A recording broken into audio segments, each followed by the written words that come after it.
Unit number 10 Simple harmonic motion of a simple pendulum.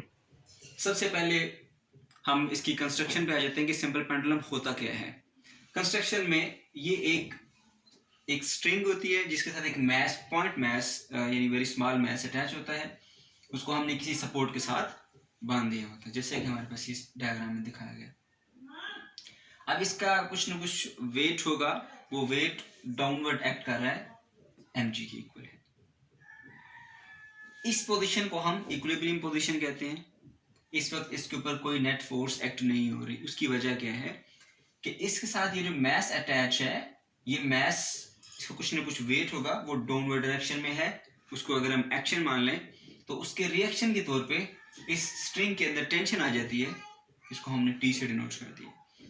तो wait और tension दोनों एक दूसरे के अपोजिट हैं और इक्वल हैं, क्योंकि वेट एक्शन है, टेंशन उसका रिएक्शन है। एक्शन और रिएक्शन इक्वल होते हैं एक दूसरे के मैग्नीट्यूड में भी और अपोजिट इन डायरेक्शन होते हैं। तो यहाँ पर वेट और टेंशन एक दूसरे को कैंसिल कर देते हैं, नेट फोर्स आपके पास 0 होती है। लेकिन जब आप इसको इस मीन पोजीशन से डिस्टर्ब कर देते हैं, जैसे कि यहाँ पे मैंने यहाँ से इसको मूव कराया, यहाँ से इस पोजीशन तक लेकर आया, इसने कुछ एंगुलर डिस्प्लेसमेंट थीटा कवर किया, तो क्या इस सिचुएशन में भी नेट फोर्स 0 है? इस सिचुएशन में नेट फोर्स 0 नहीं होती, बल्कि नेट फोर्स का एक कंपोनेंट वो 0 के इक्वल होता है और उसके अंदर स्टोरिंग फोर्स दूसरा कंपोनेंट प्रोड्यूस करता है। अब हम देखते हैं इसको किस तरह से। देखिए, जब आपने इसको इस पोजीशन से इस पोजीशन तक इसको मूव कराया, तो अब देखिए वेट पहले भी डाउनवर्ड था, वेट अब भी डाउनवर्ड है। पहले वेट और टेंशन एग्जैक्टली एक दूसरे के अपोजिट थे, उन्होंने एक दूसरे को कैंसिल कर दिया। लेकिन यहां पर वेट और टेंशन एग्जैक्टली अपोजिट नहीं है, तो आप वेट को रिजॉल्व करेंगे कंपोनेंट्स के अंदर। दो कंपोनेंट परपेंडिकुलर कंपोनेंट्स ले लेते हैं, एक ये कंपोनेंट आ गया, दूसरा ये कंपोनेंट आ गया। तो एक कंपोनेंट को हम कहेंगे mg cos थीटा, दूसरे कंपोनेंट को कहेंगे mg sin थीटा। यहाँ कुछ कंफ्यूजन है, वो मैं पहले क्लियर कर लूं कि आपको कैसे पता चला कि थीटा ये होगा, ये क्यों नहीं हो सकता। अगर ये थीटा है तो ये थीटा क्यों हुआ? तो इसमें मैथमेटिक्स के अंदर हम एक पढ़ के आए हैं 9th क्लास की मैथमेटिक्स के अंदर, कि अगर दो लाइंस पैरेलल होती हैं, कोई थर्ड लाइन उसको इस तरह से क्रॉस करती है, तो ये एंगल जिसका मैंने यहाँ थीटा थीटा लिखा है, ये इस तरह के एंगल दोनों इक्वल होते हैं। तो यहाँ पर अगर देखा जाए तो एक ये लाइन है और दूसरी वेट की, ये दोनों पैरेलल हैं, और ये थर्ड लाइन है जो इसको क्रॉस कर रही है। तो ये वाला एंगल और ये वाला एंगल इसलिए इक्वल होगा, जैसे कि इस सिचुएशन में मैंने बताया आपको। दो पैरेलल लाइन्स हैं, थर्ड लाइन अगर उनको क्रॉस कर रही है तो ये वाले एंगल जो है वो आपस में इक्वल होंगे। ओके, तो इसी निस्बत से अगर यहाँ पे एंगल थीटा है तो यहाँ पर भी एंगल थीटा आएगा, यहाँ नहीं आएगा। क्यों? ये दोनों लाइनें इससे पैरेलल हैं, ये एक वेट वाली और एक ये वाली, और ये थर्ड लाइन इनको क्रॉस कर रही है ऐसे, तो जो एंगल यहाँ पर होगा वही एंगल यहाँ पर होगा। दूसरी बात, जब हमने 9th क्लास के टॉपिक पढ़ा था रेजोल्यूशन ऑफ फोर्स, अगर आपको याद हो, इस तरह से हमारे पास एक डायग्राम थी, एक फोर्स होती है, उसको हम कंपोनेंट में रिजॉल्व करते हैं। वो फोर्स एक्स एक्सिस के साथ एक एंगल थीटा बना रही है, तो उसके दो कंपोनेंट होते हैं। जो component parallel to the X axis होता है, ये सॉरी वाई एक्सिस होता है, ये वाई एक्सिस है तो ये वाई एक्सिस। जो कंपोनेंट इसका parallel to the Y axis होता है उसको हम एफ वाई कहते हैं, और जो component parallel to the X axis होता है उसको हम एफ एक्स कहते हैं। तो आपको याद होगा कि एफ एक्स आपके पास बराबर होता था एफ कॉस थीटा के, और एफ वाई बराबर होता था एफ साइन थीटा के। अब यहाँ तो सिंपल केस है, यहाँ पे समझना कोई इशू नहीं है, यहाँ पे आसानी से आप अंडरस्टैंड कर सकते हैं। लेकिन यहाँ पर इसको किस तरह से पता चलेगा कि ये कंपोनेंट mg cos थीटा है या ये वाला कंपोनेंट mg cos थीटा, इनमें से कौन सा साइन वाला कंपोनेंट है और कौन सा cos वाला कंपोनेंट है। तो आप एक पॉइंट ध्यान में रखें, यहाँ पर जो फोर्स थी उसको हाइपोटेन्यूज मान ले, हाइपोटेन्यूज मानते थे, और थीटा हमेशा हाइपोटेन्यूज और बेस के दरमियान होता है।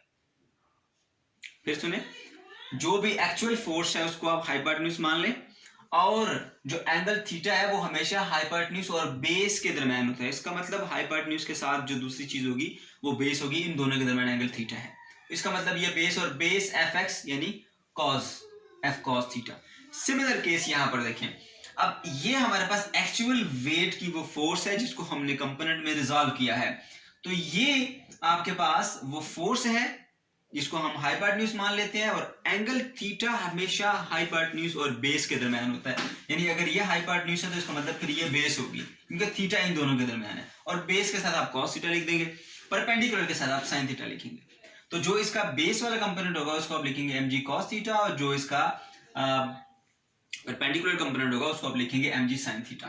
जैसे यहाँ पे आप फिर देख सकते हैं यहाँ पर कि ये हाइपोटेन्यूज, एक्चुअल फोर्स को हमने हाइपोटेन्यूज रखा हुआ है, और थीटा बेस और हाइपोटेन्यूज के दरमियान में है, तो बेस के साथ cos थीटा आता है और परपेंडिकुलर के साथ sin थीटा आता है, आप देख सकते हैं। तो यही एक मेन कंफ्यूजन होती है, पहले ये कि एंगल थीटा क्यों आया, दूसरा ये कि इनमें से कौन सा mg cos थीटा होगा और कौन सा mg sin थीटा का, क्योंकि इस सिचुएशन के अंदर ये थोड़ी सी समझना बच्चों के लिए मुश्किल होता है। ओके, तो ये mg cos थीटा कंपोनेंट होगा और ये mg sin थीटा होगा। अब देखिए, पहले टेंशन और वेट एग्जैक्टली ऑपोजिट थे, पूरे का पूरा वेट टेंशन के ऑपोजिट है, तो एक दूसरे को कैंसिल कर दिया उन्होंने। अब यहां पर पूरे का पूरा वेट टेंशन के ऑपोजिट नहीं है, बल्कि उसका जस्ट एक कंपोनेंट ऐसा है जो कि टेंशन के ऑपोजिट है। यहां देखें mg cos थीटा है, ये कंपोनेंट टेंशन के ऑपोजिट है, तो टेंशन और ये mg cos theta equal in magnitude है, ऑपोजिट इन डायरेक्शन है, और ये एक दूसरे को कैंसिल कर देंगे। तो यहां पर हमने लिख दिया mg cos theta is equal to the tension, और ये एक दूसरे को कैंसिल कर देंगे, खत्म। अब दूसरी बात, जो ये कंपोनेंट बचा है mg sin थीटा, इसके ऑपोजिट कोई भी कंपोनेंट यहां पर नहीं है वेट का, तो ये हमारे पास बच जाएगा, और ये वो कंपोनेंट है जो कि रिस्टोरिंग फोर्स के तौर पे काम करता है, और ये वेट का एक कंपोनेंट है mg cos थीटा, ये रिस्टोरिंग फोर्स के तौर पे काम करता है, और ये रिस्पॉन्सिबल है इसकी वाइब्रेटरी मोशन के लिए, ये इसको इधर से टुवर्ड द मीन पोजीशन लेकर आएगा। तो इस तरह से हम ये समझ सकते हैं कि रिस्टोरिंग फोर्स इसके अंदर कहां से आती है, वेट का एक कंपोनेंट जिसको हम mg sin थीटा कहते हैं, वो रिस्पॉन्सिबल है रिस्टोरिंग फोर्स के लिए। तो रिस्टोरिंग फोर्स आपके पास बेसिकली mg sin थीटा की वजह से है। अब हम इसकी मोशन को देख लेते हैं कि ये किस तरह से वाइब्रेटरी मोशन को परफॉर्म करता है। तो यहाँ देख लें, जब आपने ये इसकी मीन पोजीशन है, मीन पोजीशन से आपने इसको लाया एक्सट्रीम पोजीशन ए के ऊपर, यहां पर लाया आपने। अब यहां पे इसके अंदर रिस्टोरिंग फोर्स स्टोर हो चुकी है, जैसे ही आप इसको रिलीज करें, यहां पर इसकी velocity v is equal to 0 है, जैसे ही आपने इसको यहां से रिलीज किया तो ये मूव करना स्टार्ट कर देगा टुवर्ड द पॉइंट O। यहां वेलोसिटी 0 थी, रफ्ता रफ्ता वेलोसिटी बढ़ती जा रही है, बढ़ती जा रही है, बढ़ती जा रही है, यहां पे आके वेलोसिटी इसकी मैक्सिमम हो जाती है, मीन पोजीशन के ऊपर इसकी वेलोसिटी मैक्सिमम हो जाती है, और यहां पर ये इनर्शिया की वजह से रुक नहीं सकता, तो ये क्या करेगा, O से पॉइंट B की जानी बढ़ जाएगा। लेकिन अब O के बाद इसकी वेलोसिटी आहिस्ता आहिस्ता इसकी वेलोसिटी कम होती जाएगी, जैसे ही ये पॉइंट B पर पहुंचेगा इसकी वेलोसिटी 0 हो जाएगी। लेकिन दोबारा से ये मीन पोजीशन से डिस्प्लेस हो चुका है, फिर इसके अंदर रिस्टोरिंग फोर्स आ जाएगी, और वो रिस्टोरिंग फोर्स दोबारा से इसको मूव कराएगी toward the mean position O। तो यहां से फिर ये मूव करेगा toward the mean position O, और इस तरह से ये एक मीन पोजीशन O के गिर्द अपनी जो वाइब्रेटरी मोशन है वो कंटिन्यू रखेगा। यहाँ पर इसकी एक्सट्रीम पोजीशन के ऊपर इसकी वेलोसिटी 0 होगी, इन दोनों एक्सट्रीम पोजीशन के ऊपर वेलोसिटी 0 होगी, और मीन पोजीशन के ऊपर इसकी वेलोसिटी मैक्सिमम होगी। ओके, अब हम ये देख लेते हैं कि इसमें एक्सेलरेशन जो है वो किस तरह से टुवर्ड द मीन पोजीशन होता है।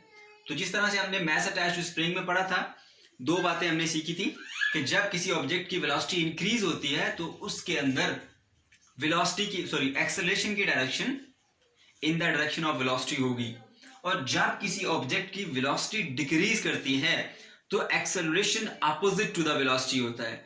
अगर रियल लाइफ से एग्जांपल हम डिस्कस करें, तो हम बाइक पे जा रहे हैं, हम अचानक से खाली रोड देख के उसकी स्पीड को बढ़ा देते हैं, हमने उसकी स्पीड को बढ़ा दिया, हम जिस तरफ को जा रहे हैं हमारा एक्सेलरेशन उसी समत में होगा। अगर स्पीड ब्रेकर है, हमने स्पीड को रिड्यूस कर दिया, ब्रेक लगाई, ब्रेक लगाने से क्या हुआ, स्पीड कम हो गई, तो स्पीड कम होने से अब एक्सेलरेशन कहाँ होगा, क्योंकि वेलोसिटी डिक्रीज हुई है। अगर हम इस तरफ जा रहे हैं तो एक्सेलरेशन अपोजिट डायरेक्शन में होगा, क्यों, क्योंकि वेलोसिटी डिक्रीज की हुई है। इसी तरह यहां पर भी, क्योंकि यहां से यहां वेलोसिटी 0 है, यहां वेलोसिटी मैक्सिमम 0 से मैक्सिमम पे जा रही है। अगर इसकी वेलोसिटी 0 से मैक्सिमम पे जा रही है, इसका मतलब यह हुआ कि इसकी वेलोसिटी इंक्रीज कर रही है। अगर वेलोसिटी इंक्रीज कर रही है तो एक्सेलरेशन की डायरेक्शन भी टुवर्ड द मीन पोजीशन होगी, अगर हम O से A तक डिस्कस करें तो। अब O के ऊपर आके इसकी वेलोसिटी मैक्सिमम थी, लेकिन जब वो बी पॉइंट पर पहुंचा तो मैक्सिमम से वो जीरो हो गई। इसका मतलब ये हुआ कि मैक्सिमम से जीरो पे गई है, मतलब कि वेलोसिटी यहां पर डिक्रीज हुई है। अगर वेलोसिटी डिक्रीज हुई है तो वेलोसिटी डिक्रीज होने का मतलब ये होता है कि अब इसके अंदर जो एक्सेलरेशन होगा वो अपोजिट टू द वेलोसिटी होगा। बॉडी इधर मूव कर रही है, वेलोसिटी की डायरेक्शन इधर है, मगर एक्सेलरेशन वापस रिवर्स डायरेक्शन में होगा। तो इस तरह से दोनों पाथ में अगर यहां पर डिस्कस कर ले, यहां पे डिस्कस कर ले, दोनों सूरतों के अंदर इसका जो एक्सेलरेशन है वो टुवर्ड द मीन पोजीशन ही है।